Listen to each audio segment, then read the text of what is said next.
오늘은 성경개관 신약 제12강입니다. 왜 목회서신 디모데전서, 디도서, 디모데후서를 기록했을까? 이 질문을 가지고 디모데전서, 디도서, 디모데후서에 대해서 살펴보도록 하겠습니다.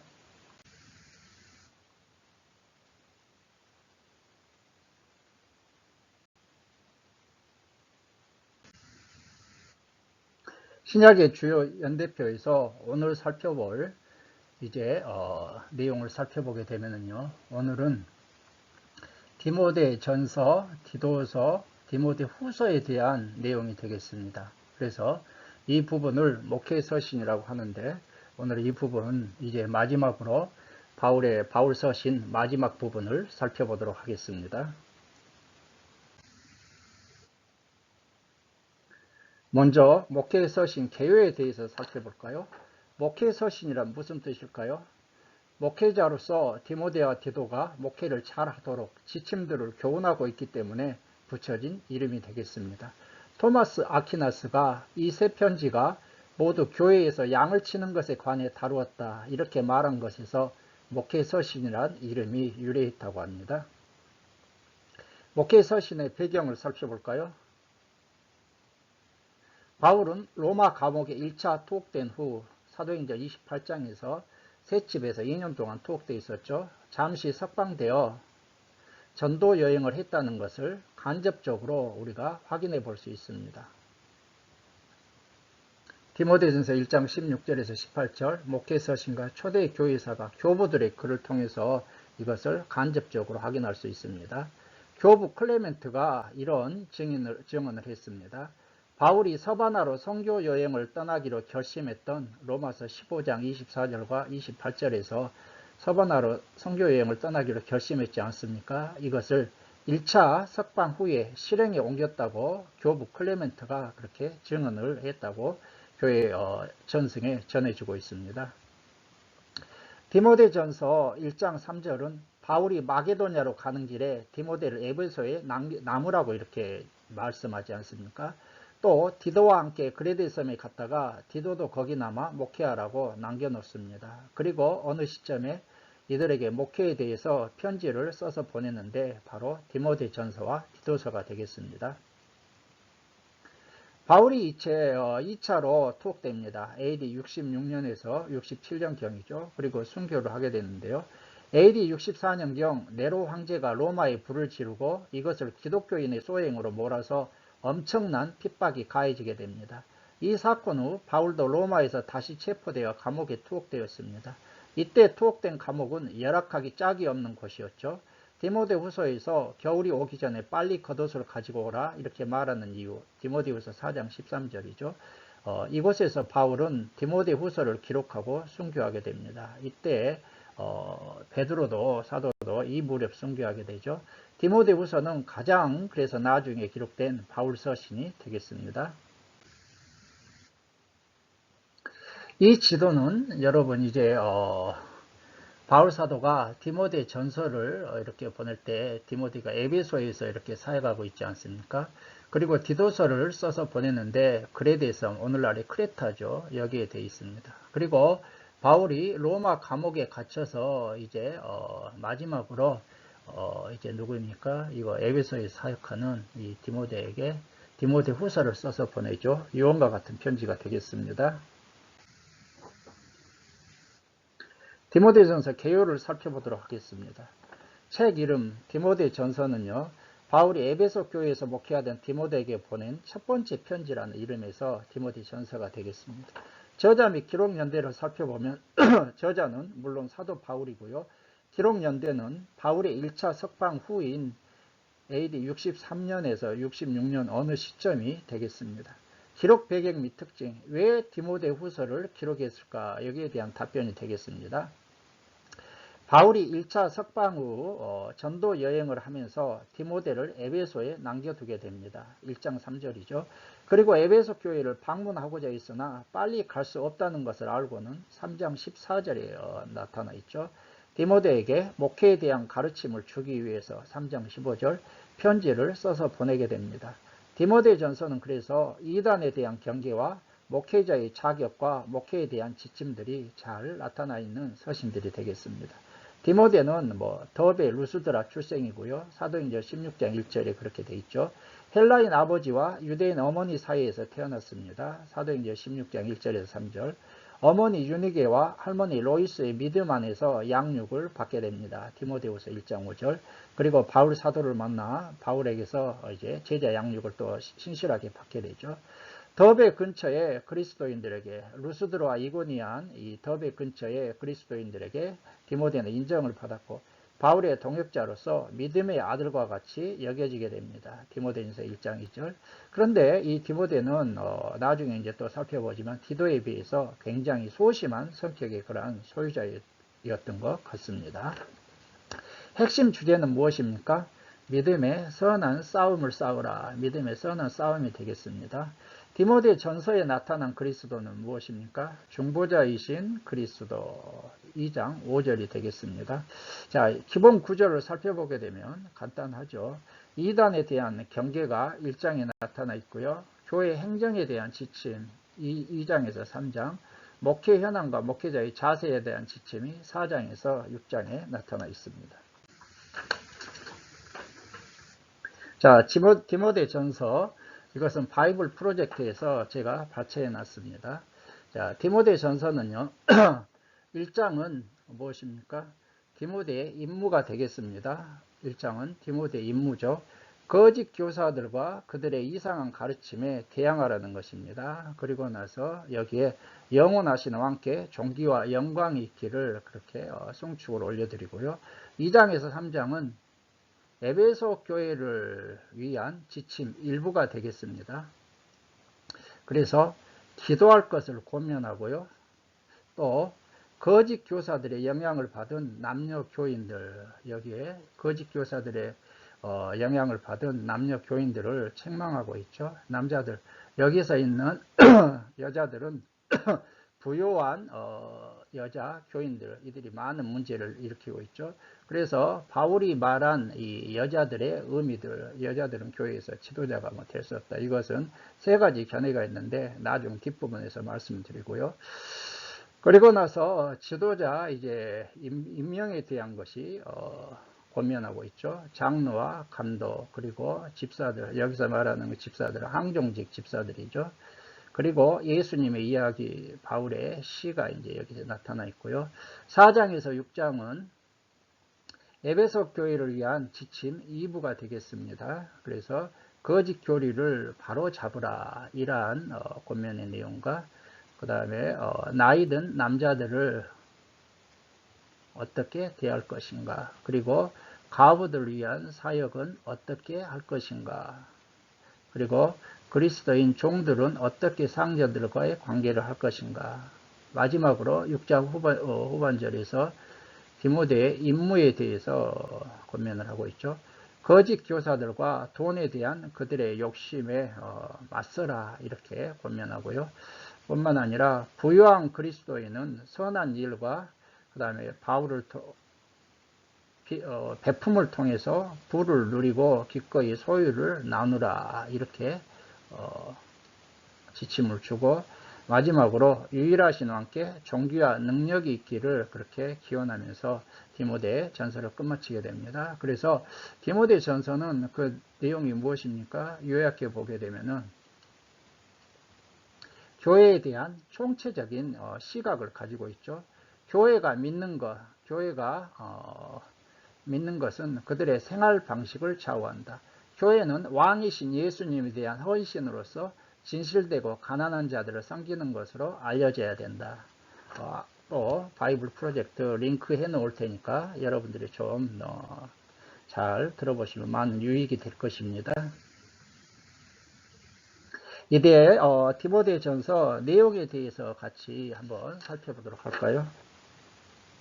자, 1장은 이단에 대한 경계가 되겠습니다. 그래서 1절에서 2절은 문안 인사, 바울 송신자가 믿음 안에서 참 아들된 디모데 소신자에게 편지하면서 은혜와 평강을 기원합니다. 3절에서 11절은 이단에 대한 경계입니다. 바울은 디모데를 에베소에 머물도록 한 이유를 3절과 4절 다른 교훈을 가르치지 말고 신화와 끊없는 족보에 몰두하지 말도록 하기 위함이다. 이걸 말하면서 디모데로 하여금 이단 사상을 경계할 것을 권면하고 있습니다. 당시의 이단 사상은 주로 유대 율법주의와 헬라 사상으로부터 기원한 영지주의 이율론이 되겠습니다. 이건 그 이후로 계속해서 교회사 2000년을 통해서 오늘날에도 계속 이렇게 이게 문제가 되고 있습니다. 그리고 12절에서 20절은 바울의 간증 및 권면입니다. 바울은 자신의 개인적인 간증을 말하면서 디모데에게 선한 싸움을 싸울 것을 권면하고 그리스도의 은혜를 찬양하고 있습니다. 자, 이제 2장에서 3장은 교회 행정에 대한 지침이 되겠습니다. 주로 공중예배와 직분자의 자격에 대한 것입니다. 자, 2장은요, 공중예배 시 질서입니다. 공중예배 시의 중보기도가 1절에서 7절입니다. 바울은 공중예배 시 모든 사람들과 특별히 위정자들을 위해서 중보기도를 하라고 권면합니다. 여기 1절과 2절에 도고기도가 나오는데 도고는 남을 위한 다른 제3자를 위한 중보 기도를 의미하고 있죠. 자, 왜 이렇게 기도하라고 하고 있습니까? 그 이유는 당시 로마 제국의 핍박 가운데서 고요하고 평안한 생활을 하기 위해서인 것이죠. 특별히 주님께서 하나님과 사람 사이에 중보자가 되셔서 하나님의 뜻인 구원사역을 이루신 것처럼 4절과 5절에서 4절에 보게 되면 이 4절 디모데 전서 2장 4절 한번 읽어볼까요? 2장 4절 하나님은 모든 사람이 구원을 받으며 진리를 아는데 이르기를 원하시느니라. 이 디모데전서 2장 4절을 만인 구원설, 하나님은 만인 구원설의 근거로 삼는 사람들이 있지만 이것은 복음의 보편성을 말하는 것으로 이해해야 할 것입니다. 성경은 애정론에 기초한 제한 속죄를 말씀하고 있습니다. 자, 우리 성도들은 또한 중보기도 사역에 동참함으로써 하나님이 주시는 고요와 평안한 삶을 누리게 하는 역할을 해야 한다는 것입니다. 자, 8절에서 15절은요, 예배 시의 질서에 대한 내용이 되겠습니다. 바울은 남자 성도들이 기도함으로 다툼이 없이 예배 시에도 질서를 지켜야 할 것을 8절에서 말하고요. 그리고 특별히 여자들이 예배 시에 옷차림새와 몸단장을 잘하고 9절 공적으로 말하는 것에 있어서 절제함으로 예배의 질서와 화평을 세울 것을 권면하고 있습니다. 자, 그러면 11절과 12절에서 바울이 말한 의도는 무엇일까요? 11절에 여자는 일체에 순종함으로 조용히 배우라. 여자가 가르치는 것과 남자를 주관하는 것을 허락하지 아니하노니 오직 조용할지니라. 이걸 이 말씀에 대해서 여러 가지 견해가 있는데 조금 전에 살펴봤던 바이블 프로젝트에서는 여기서 말하는 남자와 여자들은 거짓 교사들의 영향을 받은 남녀 교인들이다. 그리고 여기에서 지금 바울 사도가 몸단정하고 하는 것은 이 여인들은요, 부유한 여자 교인들로서 교회를 패션쇼 무대로 삼아버렸고 지도자의 지위까지 침범하고 있었다는 것입니다. 그래서 2장 11절과 12절을 해석하는 데 있어서 바울이 말한 의도가 견해가 무엇인가 주로 바이블 프로젝트에서 보니까 세 가지 견해에서 접근하고 있습니다. 어느 교회에서나 해당한다. 이것은 시공간을 초월해서 오늘날에도 여자들이 교회에서 지도자로서 그렇게 가르치고 하는 것을 해서는 안 된다. 바로 이러한 견해고요. 그 다음에 세 번째 견해는 에베소 교회 여자들에게만 해당한다. 당시의 역사, 문화적인 상황에서 주어진 말씀이다. 이렇게 얘기해서 오늘날 적용해야 된다. 그런데 이제 두 번째 견해는 절충점이 되겠습니다. 여자는 지도자가 될 수는 없지만 교육을 받은 후에는 가르칠 수 있다. 이런 세 가지 견해가 있는데 성경 에센스에서 보니까 당시의 역사적 상황과 지역적 특성, 당시의 문화에서는 여성이 리더로 인정받기 힘든 그런 상황이었다. 이러한 관점에서 주어졌다. 이런 세 가지 견해가 있다는 것을 소개해 드리겠습니다. 자, 이제 3장은 직분자의 자격에 대한 내용이 되겠습니다. 바울은 감독에 대한 자격을 1절과 7절에서 그리고 집사에 대한 자격을 8절과 13절에서 제시하고 거론하고 있습니다. 감독과 집사의 자격이 있어서 중요한 점은 신앙의 인격과 삶이 강조되고 있다는 것입니다. 7절 외인에게서도 선한 증거를 얻은 자들이다. 그리고 감독, 목회자나 집사나 하나님 앞에서 직분자들은 매우 엄격한 자격이 요구된다는 것이죠. 10절에서 이 사람들을 먼저 시험하여 보고 책망할 것이 없으면 세우라고 그렇게 하고 있습니다. 자, 그리고서 바울은 디모데에게 편지를 보내는 이유를 말하면서 끊임없이 경건 훈련에 힘쓰라고 그렇게 14절과 16절을 통해서 권면하고 있습니다. 자, 이제 4장에서 6장은 목회 현황과 목회자의 자세에 대한 지침이 되겠습니다. 먼저 4장은 목회자의 경건 훈련과 성도 양육을 어떻게 할 것인가에 대한 내용이죠. 그릇된 이단에 대한 경계를 1절에서 5절에 말씀합니다. 당시 에베소 교회에는 믿음에서 떠나 미혹해 하는 거짓된 이단들이 있었습니다. 이들은 영지주의의 영향을 받아 혼인과 식물을 폐하라. 3절 극단적 금욕주의로 성도들을 미혹한 것이죠. 그리고 이제 6절과 16절에서 목회자의 자세로서 이러한 거짓 이단들에 대항해서 디모데는 개인적인 경건 훈련에 힘써야 하고요. 7절 성도들 올바른 말씀과 교훈으로 양육하며 6절과 11절 영적 진보를 이루어 15절 성도들의 본이 되어야 한다고 12절에서 말씀하고 있습니다. 자, 그래서 목회자의 자세로서 참된 경건과 디모데의 사역을 확증할 것을 그렇게 말씀하고 있죠. 자, 이제 5장으로 가서 한번 살펴보도록 할까요? 5장은요, 교회의 질서 유지와 성도들을 대하는 자세에 대한 내용이 되겠습니다. 교회의 질서 유지와 성도들을 대하는 자세에 대해서 권면하고 있습니다. 남녀 성도들을 대하는 자세가 1절과 2절, 그래서 모든 성도들을 가족처럼 대하라 그렇게 말씀하고 있죠. 그리고 과부들을 대하는 자세가 3절에서 16절에 나타나고 있습니다. 과부들을 잘 보살피되 젊은 과부들로 인해 교회에 영향을 끼치지 않도록 잘 지도하라는 것입니다. 특별히 장로들을 대하는 자세에 있어서는 영적 권위를 존중할 뿐만 아니라 생계 문제가 염려되지 않도록 경제적으로 잘 뒷받침하라고 그렇게 말씀하고 있죠. 17절과 18절에서 말씀하는데요. 말씀과 가르침에 수고하는 자들로 오늘날의 목회자들을 가리키고 있습니다. 그리고 권징을 행할 때는 편견 없이 신중하게 해야 할 것을 그렇게 말씀하고 있습니다. 6장은 삶에 대한 교훈 및 끝인사가 되겠습니다. 상정과 종의 관계가 1절과 2절에 말씀하는데 상호간에 더 잘 섬기도록 가르칠 것을 권면한 다음에 이단과 재물에 대한 욕심에 대해서 10절에서 이제 디모데가 모든 성도들에게 주는 교훈을 하는 말씀하는데 10절에서 돈을 사랑함이 일만하게 뿌리가 된다 그렇게 말씀하고 있죠. 자, 그래서 디모데에게 하나님의 사람으로서 믿음의 선한 싸움을 싸우라고 권면하고요.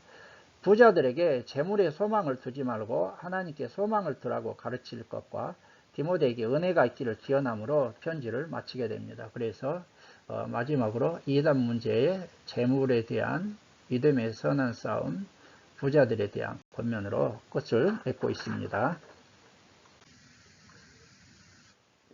자, 이제 디도서를 한번 살펴보도록 할까요? 디도서 개요입니다. 자, 디도서라는 책 이름, 디도서는 바울이 디도에게 보낸 그레데 섬에서 목회하고 있던 디도에게 보낸 편지이기 때문에 디도서라는 이름이 붙어 있고요. 저자 사도 바울, 그 다음에 기록 연대는 1차 석방 후 디모데 전서를 기록한 AD 63년에서 66년 디모데 전서를 기록한 이후부터 2차 투어 후 순교 당하기 직전 AD 66년 이 초에 순교 당하잖아요. 이 사이에서 기록되었다고 우리가 생각해 볼 수 있는 것이죠. 자, 그리고 디모데 전서를 디도서를 기록한 기록 배경의 특징, 왜 디도서를 기록했는지 여기에 대한 답이 되겠습니다. 바울과 디도는 그레데 섬, 오늘날의 크레타 섬입니다. 함께 복음을 전하다가 바울이 떠나면서 디도가 그레데 섬의 교회들을 목양하게 됩니다. 그런데요, 이 그레데라는 특징, 그레데인들은 당시에 거짓말쟁이로 평판이 나 있었고요. 디도서 1장 12절. 그레데 교회에는 유대 율법주의적 이단들이 침투해 있었습니다. 그리고 조직된 교회도 아닙니다. 자, 그래서 바울은 디도에게 목양에 대한 지침을 편지로 써서 보낸 것입니다. 자, 디도에 대해서 한번 살펴볼까요? 디도는요, 헬라인으로서 바울의 전도를 받고 회심한 바울의 충성된 동역자였습니다. 예루살렘 총회에 바울과 함께 참석했으며 사도행전 15장 2절, 갈라디아서 2장 1절과 3절, 고린도 교회의 어려운 문제를 수습했습니다. 바울에 의해 달마디아, 오늘날의 유고슬라비아로 보내어졌습니다. 디모데후서 4장 10절.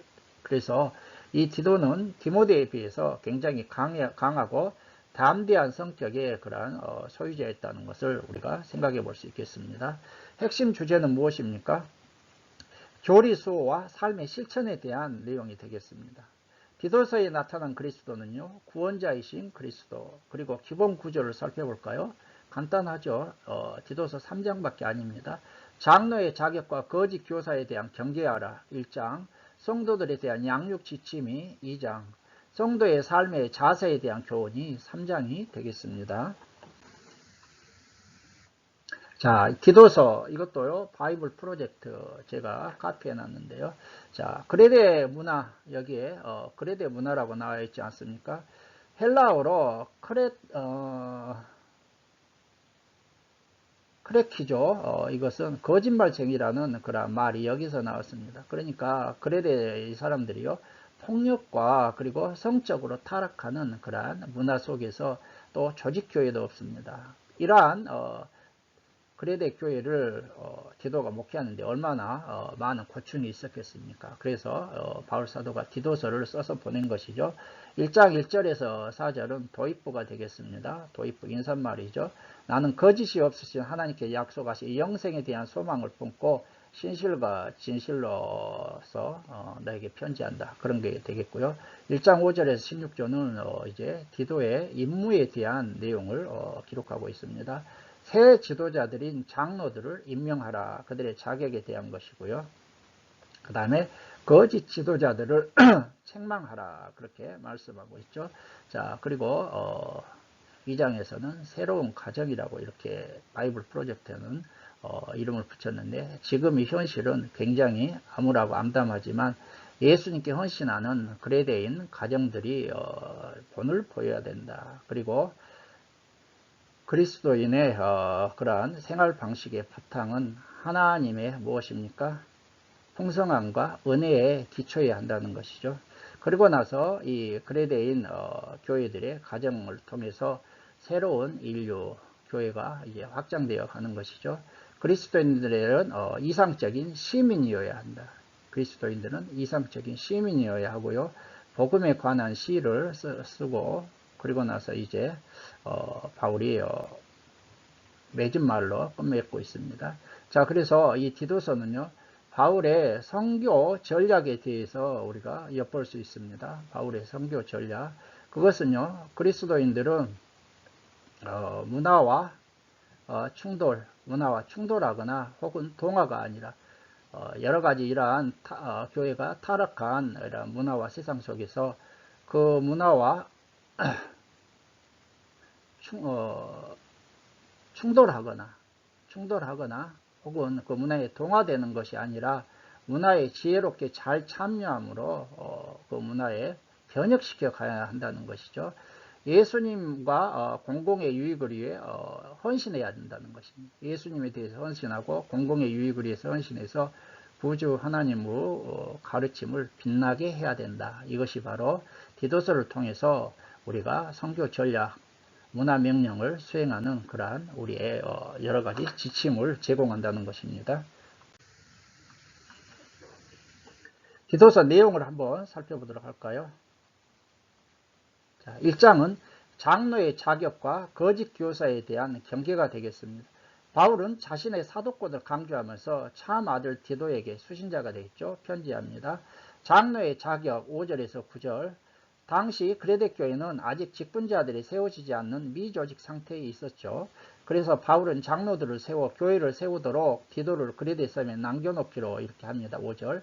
그리고 장로, 감독들의 자격 요건은요, 디모데 전서에 제시된 것과 거의 비슷합니다. 그리고 할례에 대해서 경계하라고 10절과 16절을 통해서 이단자들의 경계를 강조하는데, 당시 그레데 교회 안에는 할례를 받고 율법을 지켜야 한다고 주장하여 성도들을 미혹하는 할례당들이 있었습니다.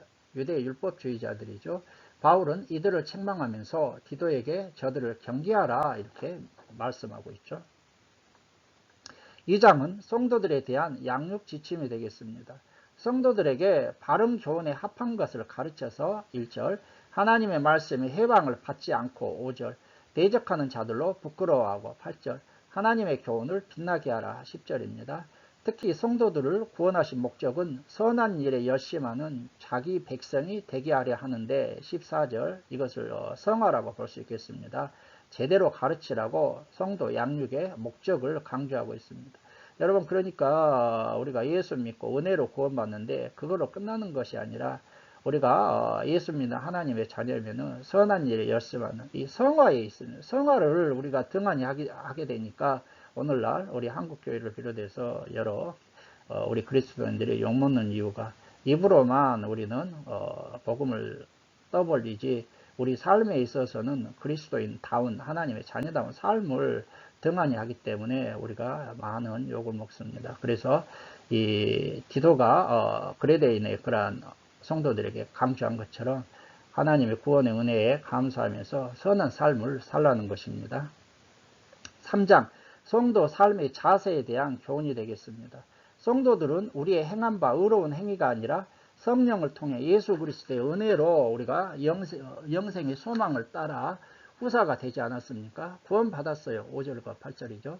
그래서 우리 성도들은 선한 일에 힘쓰는 삶을 살아야 한다고 8절에서 말씀하고 그것으로서 선한 삶뿐만 아니라 국가의 권세에 순종하며 회방하거나 다투지 말고 관용과 온유한 삶을 살아야 된다. 1절과 2절. 특별히 성도들은 이단과의 논쟁을 피하고 한두 번 훈계한 후에는 멀리 해야 할 것을 9절에서 11절을 통해 말씀하고 있습니다. 이단들과 논쟁하지 마십시오. 그 끝이 없어요. 그냥 멀리 하시기 바랍니다.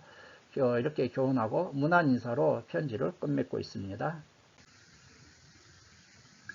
자, 이제 디모데후서에 대해서 살펴볼까요? 디모데후서 개요입니다. 디모데후서라는 책 이름은요, 바울이 디모데에게 보낸 유언과 같은 두 번째 편지이다 이런 뜻이죠. 저자 사도 바울이고요. 기록 연대는 바울이 2차로 투옥되어 순교 당하기 직전인 AD 66년에서 67년 이 가을경이다. 그래서 목회 서신 중 가장 늦은 편지가 디모데후서고요. 그 다음에 유언과 같은 편지입니다. 그래서 우리 성경상에는 디모데전서, 디모데후서, 디도서로 되어 있는데 기록된 것은요. 디모데전서, 디도서, 디모데후서이기 때문에 제가 연대기적으로 목회 서신을 디모데후서를 가장 마지막에 이렇게 강의하고 있습니다.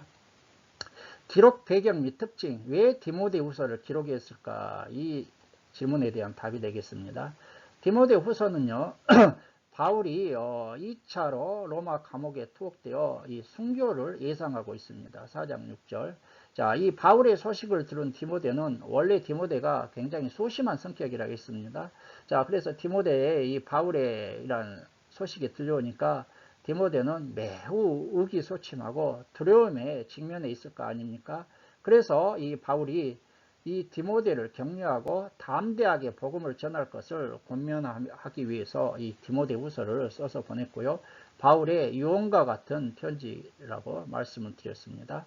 핵심 사상, 핵심 주제는 무엇입니까? 인내죠, 인내. 인내가 되겠고요. 디모데후서에 나타난 그리스도는 군 사령관이신 그리스도, 심판주 대신 그리스도가 되겠습니다.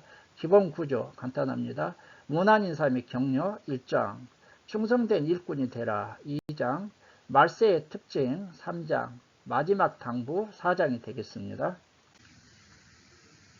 자, 디모데후서에 대한 바이블 프로젝트 또 제가 같이 해놨습니다. 바이블 프로젝트 디모데후서 보게 되면은 바울이 로마에 투옥되는 것이죠. 사도행전 28장에서 셋집에서 2년 동안 그렇게 1차로 구금되어 있다가 잠시 석방이 되었다 했어요. 그래서 전도 활동하다가 이 네로 황제의 그런 불장난에 의해서 다시 핍박이 왔고 바울이 이제 다시 붙잡혀서 로마 감옥에 투옥된 것입니다. 자, 1장 1절에서 2장 13절은요. 무엇입니까?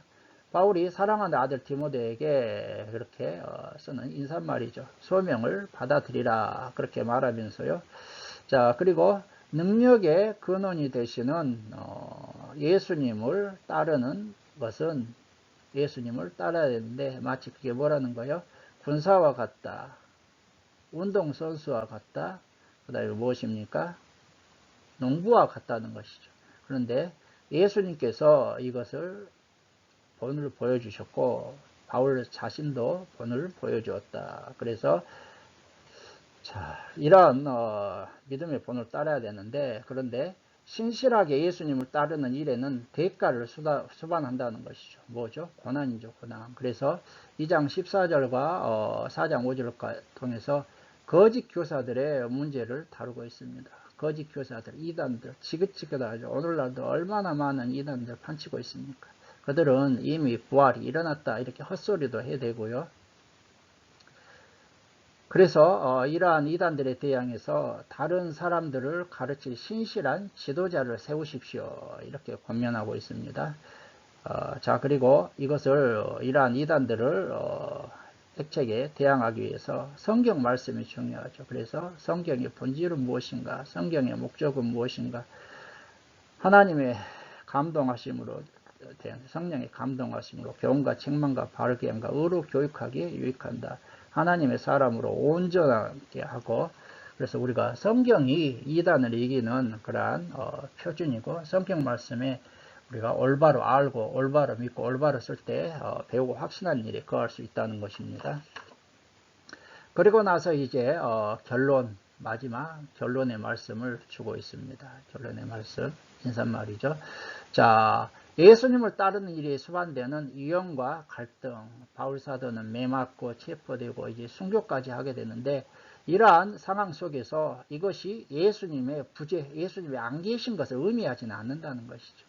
어둡고 힘든 가운데서 예수님의 사랑과 신실하심이 확실한 실체가 되고 있다는 것을 바울 사도를 통해서 우리에게 보여주고 있습니다. 자, 디모데후서 내용을 한번 살펴보도록 할까요? 1장은 문안인사 및 디모데에 대한 격려가 되겠습니다. 1절에서 2절 문안인사. 바울은 사랑하는 아들 디모데 수신자가 되겠죠. 편지하면서 은혜와 평강이 있기를 문안하고 있죠.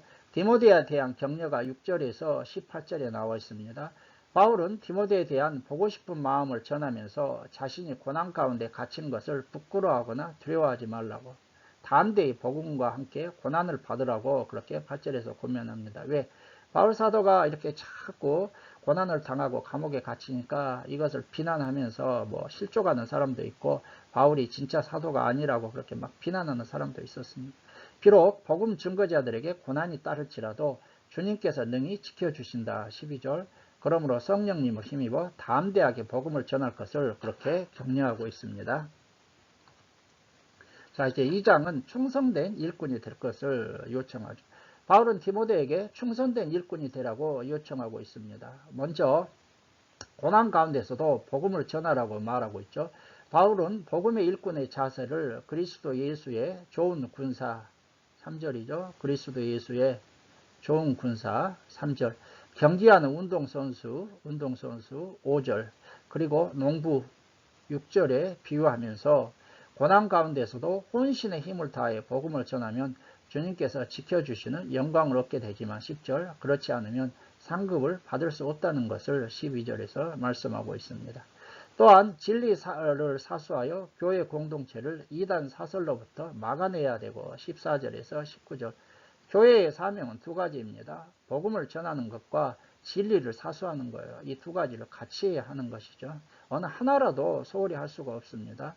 그리고 목회자 자신이 경건 생활에 힘쓰고 성도들을 믿음과 사랑과 온유함으로 대함으로써 교회의 덕을 세워야 한다. 20절에서 26절에서 말씀하고 있습니다.